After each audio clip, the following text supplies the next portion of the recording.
Quisiera empezar así. Uno de los pasajes que más me gusta recordar es cuando en Segunda de Reyes, el capítulo 6, no voy a predicar de ahí, o sea, no os preocupéis, voy a predicar sobre Primera de Pedro, capítulo 5, versículos del 1 al 9. Pero antes de entrar ahí, me gustaría aludir a ese momento cuando el rey de Siria quiere batallar contra el rey de Israel y cuando va por él, el profeta le dice que que vaya por otro lado porque va a ir el rey de Siria. Y el rey de Siria se pone nervioso y uno de sus siervos le dice, es que hay un profeta de Dios que lo que tú hablas en secreto en las cámaras él sabe. Y entonces él dice, pues vamos a por él, y coge unos ejércitos y va detrás de Eliseo. Y entonces cuando el siervo de Eliseo ve esa amenaza, pues le entran los malengues.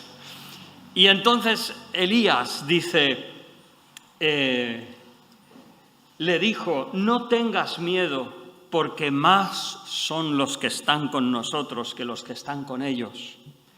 Y oró Eliseo y dijo, te ruego, oh Jehová, que abras sus ojos para que vea. Entonces Jehová abrió los ojos del criado y miró. Y he aquí que el monte estaba lleno de gente de a caballo y de carros de fuego alrededor de Eliseo. La visión del mundo espiritual, que no lo tenemos, caminamos por fe, lo siento. Moisés caminó como viendo al invisible. En un momento que estuvo Moisés con el Señor en cercana comunión, en un momento especial le dijo, Señor, déjame verte. Y el Señor le dijo, no, te esconderás en una peña, voy a poner mi mano y cuando pase por delante verás mi espalda. El Señor nos ha dejado aquí caminando por fe. Nos ha dejado su palabra, es la luz que tenemos. Y no lo vemos todo. Un amigo mío una vez, como jóvenes, hablando de dar testimonio, gracias al Señor estuve en un grupo de jóvenes muy activo a la hora de dar testimonio, y este amigo mío me decía, dice, Manuel, si pudiéramos ver las almas de la gente cuando camina al lado nuestro por las Ramblas o por estos sitios donde hay tanta gente, veríamos algunos muertos como zombies. Otros los veríamos heridos. De alguna manera el Señor a veces nos ve así también. Jeremías, el Señor dice a los pastores de Israel, dice, ¿por qué no habéis cuidado a mi rebaño? Y hablando de su rebaño, de su pueblo, dice que algunos están cojos, hay otros que están perniquebrados. Recuerdo este año pasado que tuvimos la oportunidad en el tiempo del verano de hacer un poco de vacaciones con mi esposa y vimos un rebaño bastante majo y una pastora con un garbo tremendo en uno de esos montes altos de Andorra. Era un de estos precioso. Y después de verlos correr para abajo, bueno, correr no, pero andar y tal abajo, una oveja escuálida, enfermiza, cojeando por detrás. Y me hizo pensar, podía venir cualquiera y llevársela. De hecho, es que no creo que la pastora conocía por nombre a sus ovejas, era un montón, igual yo que sé, no sé cuántas, 200, 300. Pero me hizo pensar en eso, en cómo nos ve el Señor.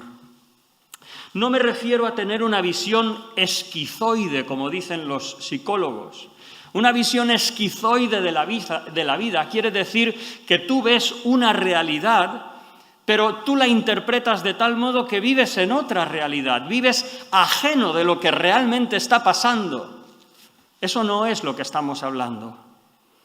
Aún las personas que no son creyentes, ¿cuántas veces, si son tocados por un ser querido que fallece o por una enfermedad, no dicen, mira, me tengo que replantear toda la vida porque de vivir en la superficialidad de este mundo tengo que valorar lo que realmente merece la pena. Nosotros vamos un paso más allá.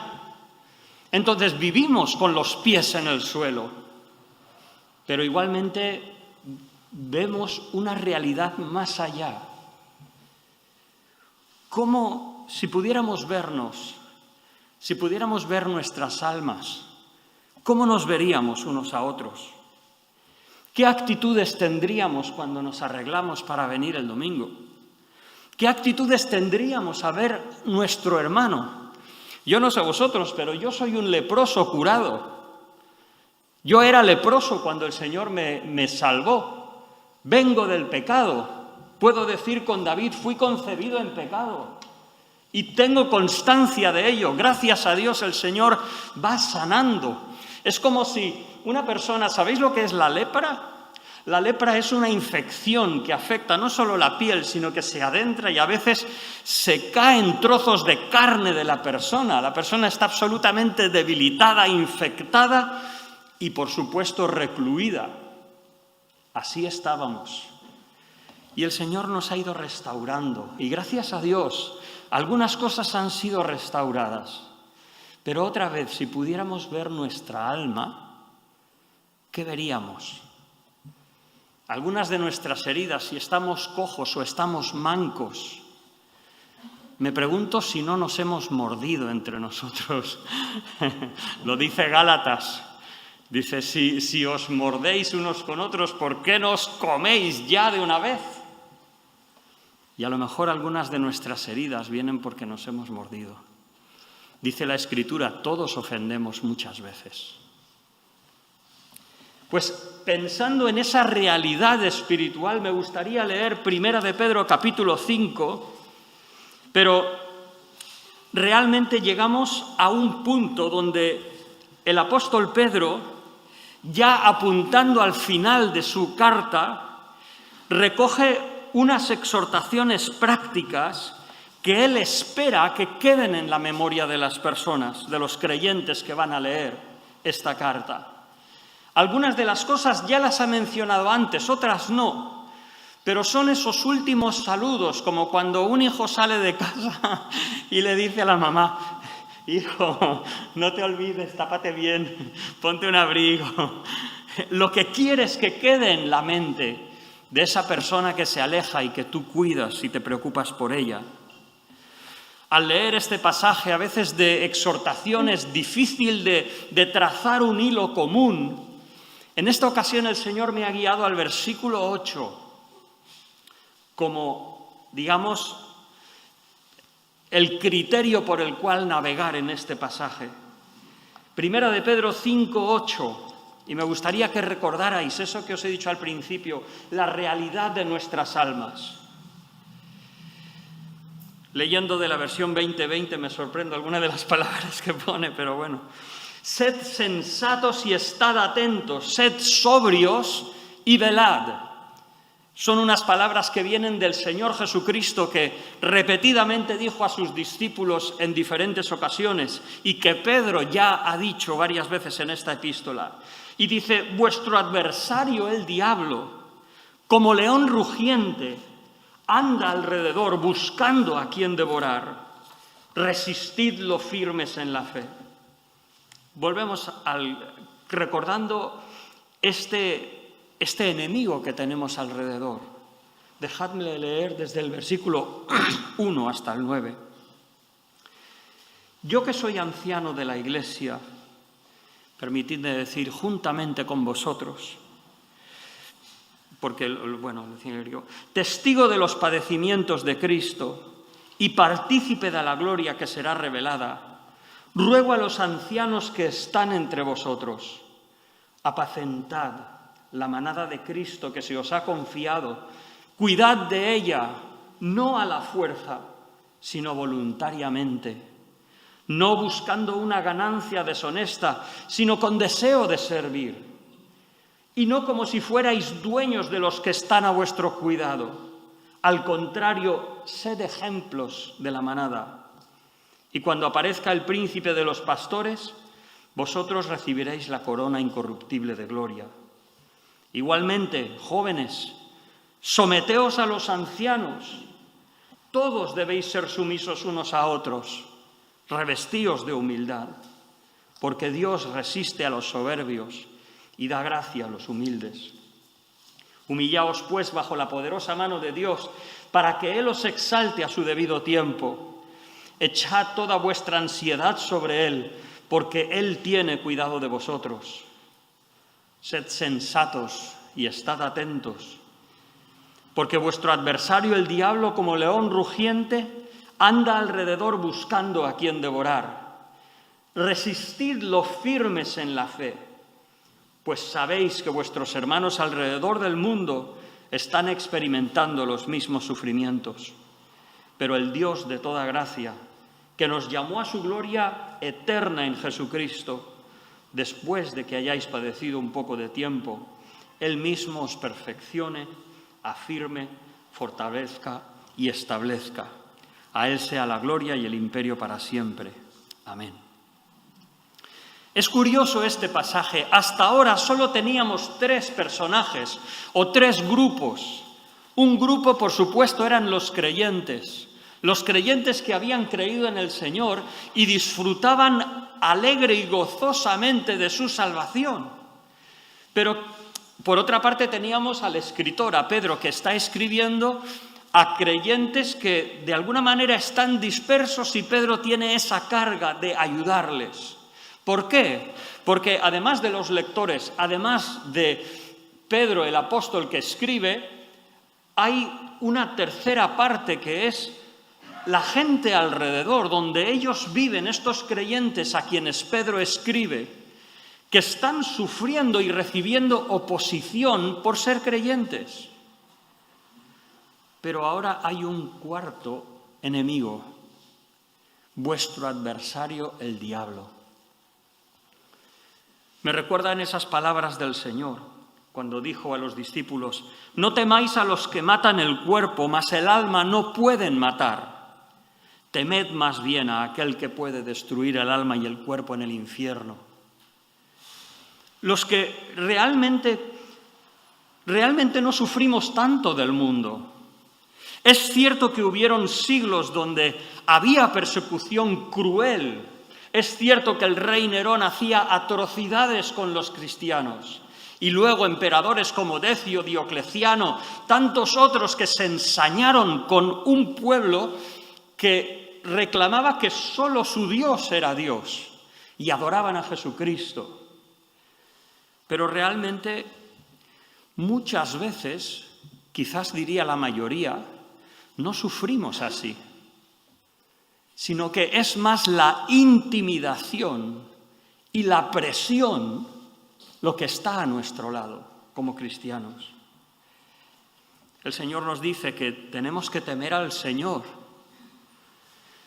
pero luego lo que nos puede hacer el hombre es pequeño.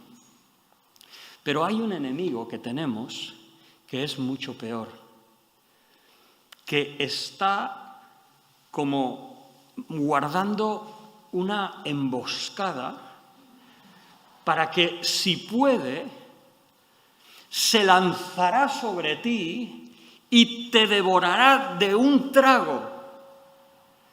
¿Qué significa eso? ¿Qué significa eso? Sed sobrios, sed vigilantes. Como hemos dicho, una de las palabras que el Señor usó repetidamente, y también el apóstol Pedro, verbos en imperativo, en aoristo, que indican una necesidad, una expresión viva de que necesitan estar alertas por encima de la presión de la gente o de sus circunstancias. Porque está el adversario, el diablo. Esta pareja de palabras es interesante. Satanás significa adversario en hebreo. Vuestro Satanás, el diablo, está alrededor de vosotros como un león rugiente, expresando su ferocidad, su fuerza. Está caminando alrededor vuestro, buscando a ver a quién puede devorar. nos refleja la energía que no descansa en lo que se refiere a su voluntad, en buscar una ocasión donde dañar aquello que Dios ha restaurado en ti. ¿Qué significa ser devorado por Satanás? Puede ser una vida truncada en el crecimiento personal al Señor. Puede ser algo que viene a tu vida y tú cedes a la tentación y te marca. Una vida limitada en el servicio a Dios. Una vida infructuosa para las cosas del Señor o para el testimonio al mundo. ¿Somos conscientes de lo importante que son a veces ciertas decisiones? Decisiones con quién me casaré. Decisiones de qué formación escojo para mi vida. Decisiones como comprar un piso, una casa, endeudarse. Decisiones como comprar un coche. Decisiones como asociarse con algunos amigos que a veces no nos llevan a buen puerto, sino que más bien se convierten en un lastre, en una dificultad. Y no nos devora Satanás en el sentido de que nos hace pedazos, pero nuestra alma se queda herida. Y luego sí, a lo mejor puede aquello, pero ¿y lo que Dios podía haber hecho a través de ti? Eso nos debe hacer que nos cuidemos, porque Satanás, con toda su fiereza, con toda su intensidad, como dice Adam Clarke, una frase preciosa, dice: el más pequeño de los hijos de Dios, mientras esté bajo las alas del Señor, puede descansar tranquilo. Pero a veces el mundo consigue apartarnos. A veces nuestro viejo hombre nos seduce, a lo mejor a tomar actitudes de orgullo o de ira o de murmuración o de crítica que realmente destruyen nuestro carácter, nos enferman por tiempo y Satanás nos ha mordido. No estamos sangrando, pero pasamos por un tiempo infructuoso. No podemos ayudar a los demás porque estamos heridos. Dejadme tratar 3 peligros que pone aquí para la Iglesia, donde Satanás puede hacer esa incursión, donde puede entrar en nuestras vidas y dañarnos. ¿No es cierto que a veces nuestra vida sufre y luego cuando el Señor quita ciertas cosas dices: ¡guau! ¡Qué aire fresco! ¡Qué bendición! ¿Qué nos limita? ¿Qué nos frena para disfrutar de nuestra vida cristiana? Esta semana daba unas clases acerca del cristianismo al final de la Edad Media y hay algunos autores que resaltan, porque mientras la Iglesia institucional lo que hacía era marcar la profesión de fe cristiana como ¡ay, qué pena! Vamos a hacer misas por los muertos, vamos a, venga, golpes de pecho, venga, vamos a llorar, vamos a no sé qué. Habían de vez en cuando algunos autores que decían: no, la oración es algo de victoria, es un descanso, es una alegría, es un gozo. Dices: ¡wow! ¡Qué aire fresco! Porque ciertas corrientes habían destrozado y pervertido la fe cristiana en algunos círculos en ese entonces. 3 peligros. La primera, o el primer peligro, peligros en el liderazgo. El liderazgo de la Iglesia es un área importante donde todos tenemos un lugar. Aquí Pedro está hablando como anciano. Fíjate que podría haber dicho tranquilamente apóstol de Jesucristo, como lo dijo Pablo. Pero Pedro expresa cómo es el pastoreo, cómo es la atención a la Iglesia del Señor, cómo es el alimento, cómo un rebaño de pueblo de Dios se sustenta, se desarrolla, crece, se reproduce. ¿Cómo funciona? Pues tiene un espíritu que debemos todos guardar. Esto no solamente, aquí solo tenemos un anciano, que por cierto, permitidme decirlo, nos tendría que hacer reflexionar y orar para buscar al Señor. ¿Por qué no tenemos 5? Pero primero en el liderazgo. En segundo lugar, en las nuevas generaciones. Sí, tenemos peligros en las nuevas generaciones. Y curiosamente Pedro nos dirá que se trata de una actitud semejante que cada uno en la congregación tenemos o debemos asumir si somos creyentes y queremos desarrollarnos como pueblo de Dios. Pero sí, hay una palabra concretamente para los jóvenes. Y luego hay unas palabras para lo que es la batalla en sí, la lucha. En primer lugar, versículos del 1 al 4, Pedro habla del liderazgo.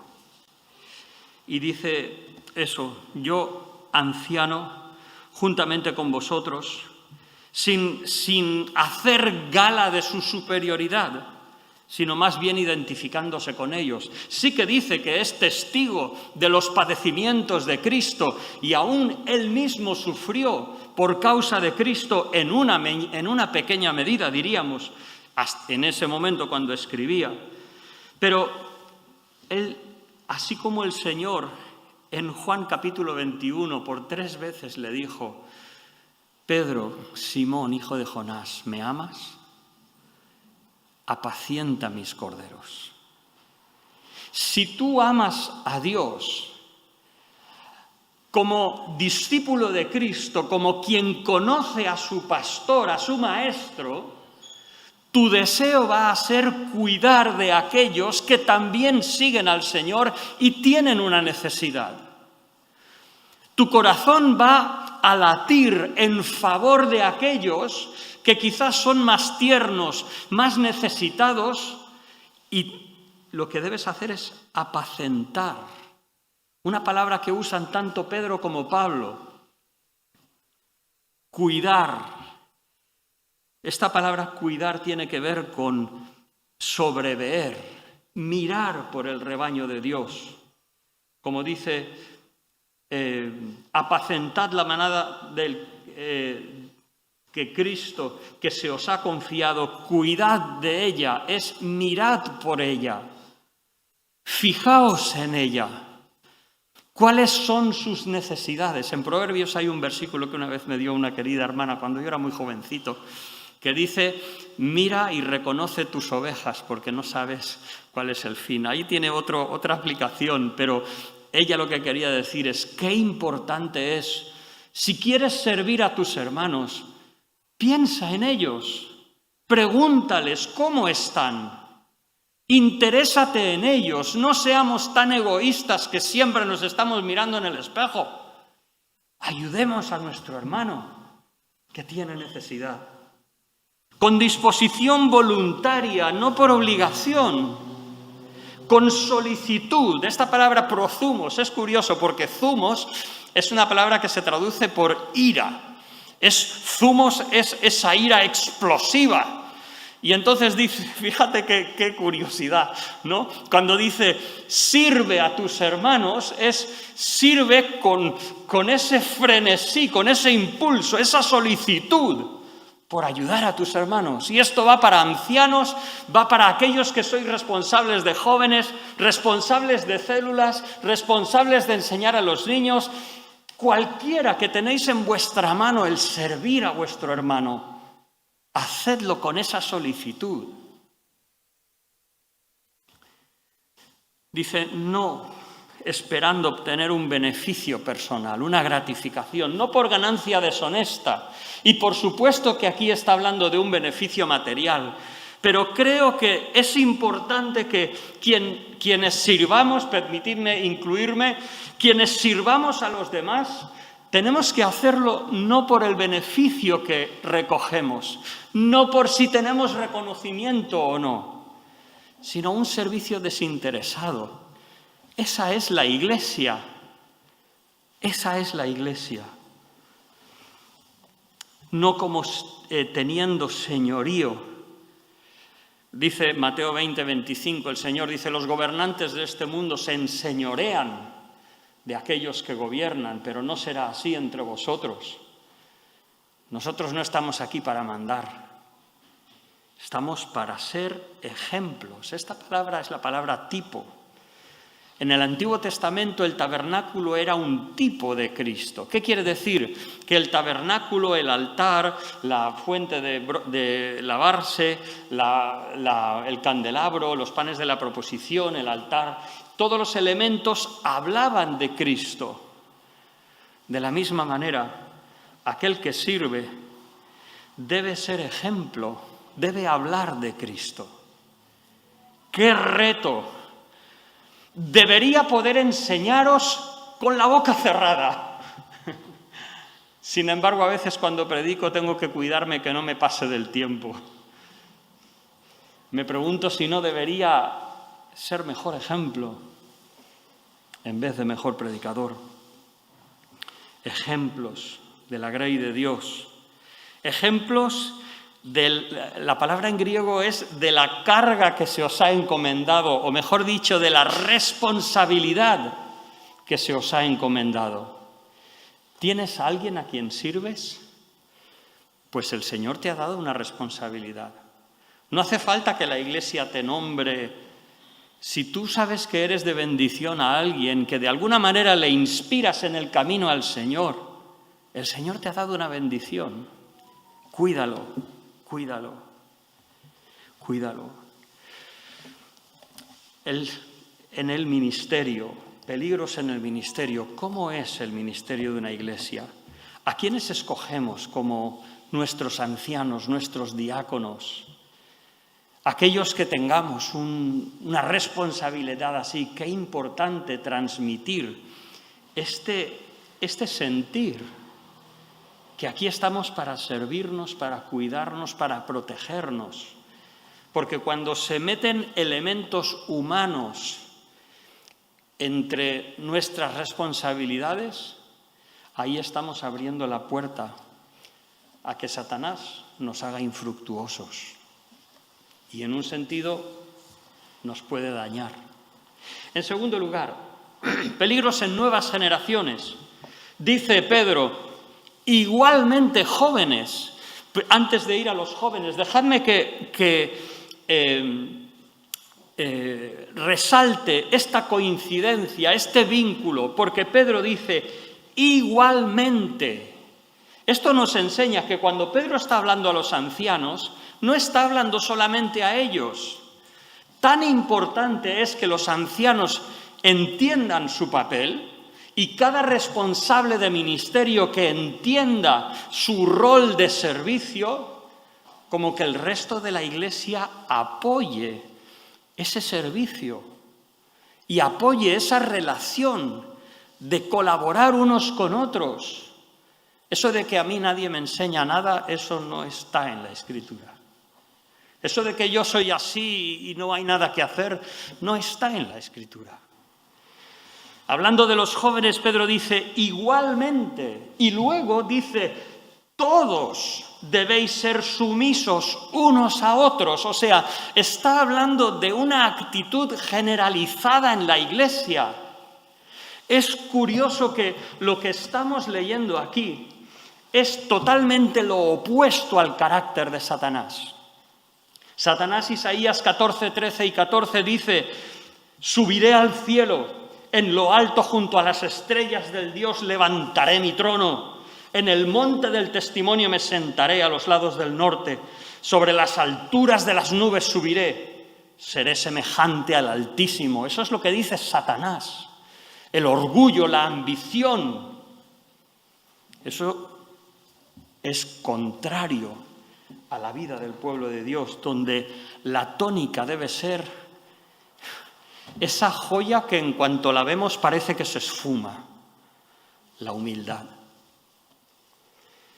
Igualmente, jóvenes, si la necesidad de los ancianos era apacentar, dar de comer, cuidar, sobreveer, mirar por ellos, no enseñorearse, no abusar de su posición, sino más bien servir, ser ejemplos. Si esa era la necesidad de los ancianos, y lo es, jóvenes que estáis aquí, con todo mi cariño os digo, jóvenes, someteos a los ancianos.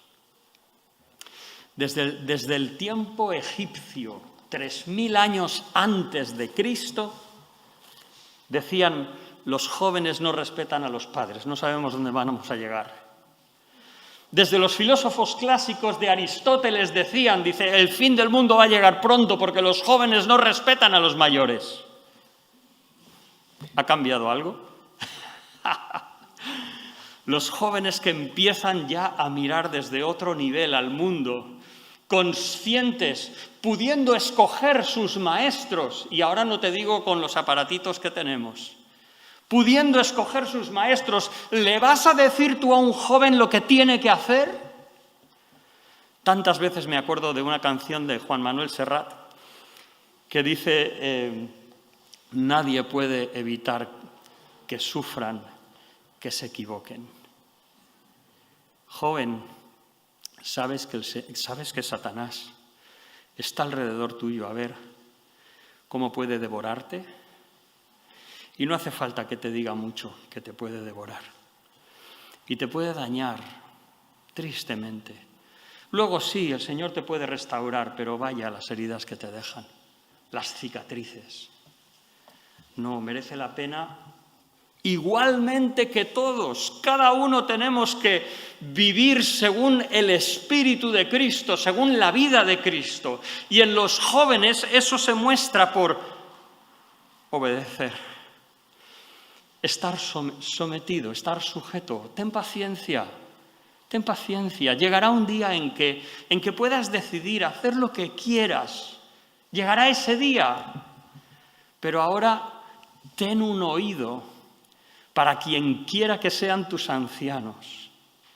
Permitidme un pequeño consejo que a veces no son bienvenidos. Pero hay decisiones demasiado importantes en la vida para tomarlas solos o para, como hizo Roboam, inclinarse por lo que digan los colegas en vez de los ancianos que son conocedores. Estoy hablando del tiempo de Roboam, Salomón. Jóvenes, someteos a los ancianos. ¿Quiere decir que os están subyugando? De ninguna manera. Porque dice Pedro, todos, unos a otros, ser sumisos. Y hay una frase aquí que nos pone a todos en el mismo sitio. Dice, revestíos de humildad. No sé por qué palabra empezar, si revestíos o humildad. Humildad es una forma de pensamiento, es una perspectiva, una constancia en nuestra mente semejante a lo que hizo el Señor, humillándose, estando en forma de hombre, humillándose hasta la muerte y muerte de cruz. ¿Qué quiere decir? Dejando su vida en las manos de Dios, en el plan que Dios tiene para él, no rebelándose a lo que Dios tenía, sino sometiéndose, dejar. Esa es la humildad de la que estamos hablando. Ahora, esta palabra revestidos es muy curiosa, es muy poco frecuente. Hay una palabra que en su forma de nombre se refiere a una bufanda, cuando alguien se viste de una bufanda. Pero hay otro significado mucho más interesante. Y significa el delantal que se pone un siervo. ¿A qué nos suena eso? El apóstol Pedro se acordaba de aquella vez que estaban cenando. Y cuando todavía estaban cenando, el Señor se levanta y coge un delantal de esclavo, una palangana de agua y se pone a lavar los pies de los discípulos. Esa es la actitud que el Señor quiere para nosotros. Eso nos protege de Satanás. A veces tenemos los valores cambiados, ¿no? Nos protege de Satanás ser fuertes y tener genio y... No. Someternos unos a otros, cada cual según la responsabilidad que el Señor le dé. Aceptemos lo que Dios nos ha dado. Hay cosas que Dios no nos ha dado. ¿Y qué vamos a hacer? Hay personas con las que trato que veo que no quieren mi consejo. ¿Me voy a imponer? ¿Por qué? No. El que quiera mi consejo, pues yo intento. Como el que siembra si recibe y quiere más, pues daré más. Si no, pues no pasa nada. El Señor tiene a otras personas que usará grandemente con ello. Gloria a Dios. No pasa nada. Estamos aquí para servir. Sumisos unos a otros. Revestíos de humildad. Poneos el delantal. Qué difícil es eso en las relaciones humanas. Qué difícil es. Os sorprendo si os digo que en el precioso lugar donde sirvo día a día, en la Facultad Internacional de Teología, entre los trabajadores a veces hay tensiones. ¿Por qué? Porque esto es muy bonito aquí, pero cuando lo ponemos en práctica es muy bonito porque solo nos vemos el domingo y el viernes por Zoom. Entonces es precioso. Imagínate que estuviéramos todos metidos en un mismo vecindario. Iban a salir chispas. Revestíos de humildad. Hay peligros en el liderazgo. ¿Cómo se ejerce el liderazgo? ¿Cómo la Iglesia vive el liderazgo? Se manifiesta ese cuidado, esa atención, esa ejemplaridad en los jóvenes. Jóvenes, sois muy importantes en la vida de la Iglesia. Cuando una Iglesia tiene unos jóvenes fuertes, en el Señor estoy hablando, ¡buah! Es glorioso, es glorioso. Y estáis siendo atacados con armas muy sutiles, muy persuasivas, hasta el punto que movimientos seculares tienen que decirte que levantes la cabeza. Esta semana oía de un campeón de ajedrez que ha recibido el título de gran maestro de ajedrez. Es el segundo título después del campeón del mundo de ajedrez. Tiene 17 años. Tiene apellido extranjero, pero es español. Y le dicen, oye, ¿cómo es posible esto? ¿Cómo has llegado hasta aquí? Dice, ¿hay algo que te ha ayudado? Dice, sí, no he tenido móvil hasta los 16 años. Y dice, ¿y eso en qué te ha ayudado? Dice, me ayuda mucho a concentrarme.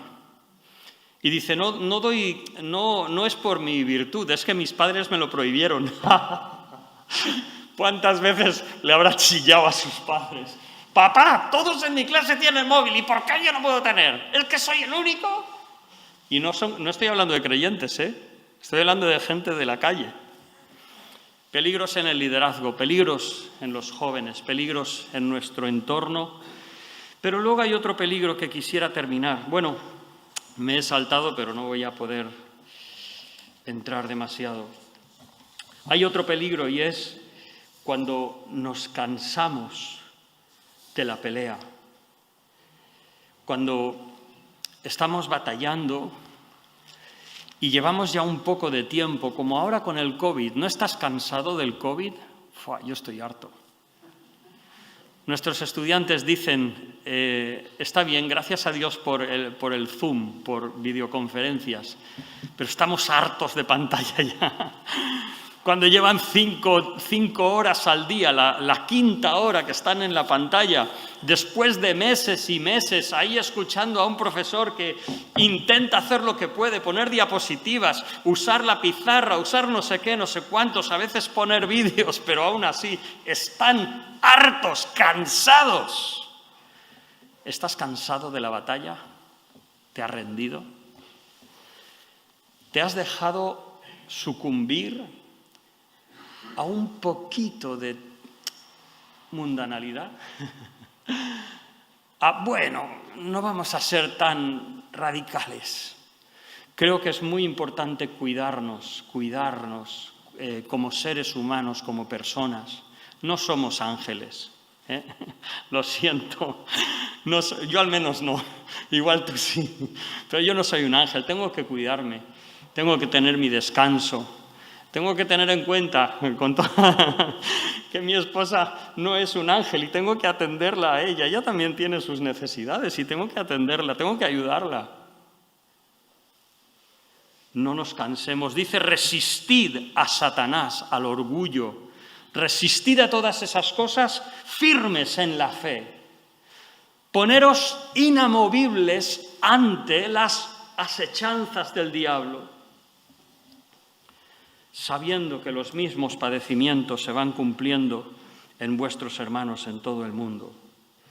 Dejadme terminar con una pequeña referencia y una pequeña conclusión y ya está. El pasaje que hemos leído nos muestra dos polos. Por encima de la gente que pueda estar en contra de nosotros, de las circunstancias adversas que podamos tener, por encima de todo, hay una guerra espiritual. Y en el Señor podemos crecer y luego recibiremos bendición. Todo lo que en esta vida merece la pena hay que trabajar por ello. Que nadie nos engañe como que venden duros a 4 pesetas.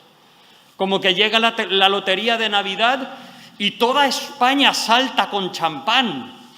No, saltan unos poquitos. Todos los demás, algunos de ellos, se han gastado cientos de euros y es el día de la salud. Despertemos. Todo lo que merece la pena requiere un esfuerzo. Y también lo dice el Señor. El que quiere esperar fruto, el labrador que quiere fruto, tiene que trabajar primero. Entonces, hay dos elementos aquí. Uno, Satanás, su carácter, su orgullo, su vindicación propia, sus deseos personales, su realización. Y por otra parte hay ese espíritu de humildad. Un espíritu que reconoce que lo que tenemos en nuestra vida, aquello que no podemos controlar, Dios lo permite. Joven, perdóname decirte, aunque yo no soy la persona más sabia de este mundo, mis hijos me tienen por padre. Que lo tomen como que el Señor lo ha permitido. ¿Qué van a hacer? No, pero tómalo del Señor. Aquellas cosas que no puedes controlar, tómalas del Señor. Armonízate con ello. Humíllate en el sentido no de darte latigazos, sino de someterte a la voluntad de Dios con buen agrado. Y verás que eso lo dice Lamentaciones 3. Bueno le es al joven llevar el yugo desde su juventud. La humildad, desarrollemos esa perla. No solo lo bueno viene de Dios, también las pruebas. Humillarnos bajo la mano de Dios es someter nuestro espíritu a su luz, nuestra voluntad a la suya, nuestros designios, deseos y aspiraciones a su disposición, a su providencia, reconocer que todo lo que tenemos viene de Él. Si hay mal, sale de nosotros, pero si hay bien, viene de su gracia. Sin su misericordia, nada tenemos, aparte de juicio y condenación, que es lo que merecemos en nuestros impulsos. Echamos toda nuestra ansiedad sobre Él. Nadie dice que sea fácil, Nadie dice que sea fácil. Y a veces tú intentas, en contra de lo que te pide el cuerpo, dices, Señor, no, tengo que aceptar tu voluntad, y te genera una ansiedad que no puedes, pareces una olla a presión y a veces no tienes válvula de escape. Pero no, echa tu ansiedad en el Señor. Señor, no lo entiendo, pero tú lo sabes. Cuando llegue a tu presencia lo entenderé. Descansa en el Señor y no dejes que el ejercicio o la energía de la batalla te canse. Continúa firme en tu descanso al Señor. Termino con esto. Se dice que una cadena es tan fuerte como el más débil de sus eslabones. Eso a veces se dice para la Iglesia. Yo no estoy del todo de acuerdo, ¿Por qué? Porque desde el Antiguo Testamento, en Ezequiel, el Señor dice que cada uno morirá por sus propios pecados. Y si bien nos afecta en la Iglesia cuando alguno cae o alguno tiene algún problema, nos puede afectar en diferente manera según cómo se desarrolle, pero creo que sí es absolutamente cierto cuando se trata de nuestra vida personal. Nuestra vida es tan fuerte como el área más débil que tienes. Soy débil en la oración, pues por ahí se puede crear un espíritu de independencia, de falsa seguridad, de independencia del Señor. ¿Eres débil en que fácilmente hablas de otros? Por ahí se puede meter Satanás. Hemos hablado del liderazgo de la Iglesia, de los jóvenes y de la firmeza. Pregúntate, ¿qué peligros acechan tu vida? Que el Señor nos ayude a permanecer firmes en la fe.